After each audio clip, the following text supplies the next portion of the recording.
మామ మన హజీవలి దర్గాలో ఈ పైలి జుమ్మిరాత్కి ఇలా జరుగుతుందని చెప్పేసి నేనైతే అస్సలు ఎక్స్పెక్ట్ చేయలేదు. మామ పైలి జుమ్మెరాత్ అని చెప్పేసి నేను మా ఫ్రెండ్స్ హజీవలి దర్గాకి అయితే వచ్చాము. హజీవలి దర్గా పైలి జుమ్మెరాత్ ఒక మినీ ఉరుస్ మాదిరిగా అయితే జరుగుతుంది. దర్గా లోపలికి వెళ్లి అల్హమ్దుల్లా జారత్ అయితే కంప్లీట్ చేసుకున్నాము.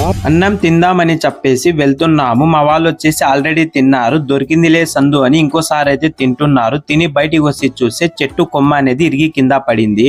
ఈ కొమ్మ ఎలా ఇరిగి పడిందంటే వర్షం పడే ముందు గాలి వేస్తుంది కదండి, ఆ గాలి వల్ల ఈ కొమ్మ అనేది ఇరిగి కింద పడింది. మీరు కూడా ఫుల్ గాలి వేసేటప్పుడు ఇలా చెట్ల కింద అయితే అస్సలు ఉండద్దండి. ఫుల్లుగా తిని పడుకునే టైంకి అయితే సడన్ గా ఈ వర్షం అయితే పడింది. దిక్కు దోచక ఇక్కడున్న వాళ్ళందరూ వాళ్ళ సామాగ్రి తీసుకొని సీదా రేకు షెడ్ లోపలికి అయితే వెళ్లారు. వాళ్ళతో పాటు మేము గానీ వెళ్ళాము హాతాంపోవం కాడ.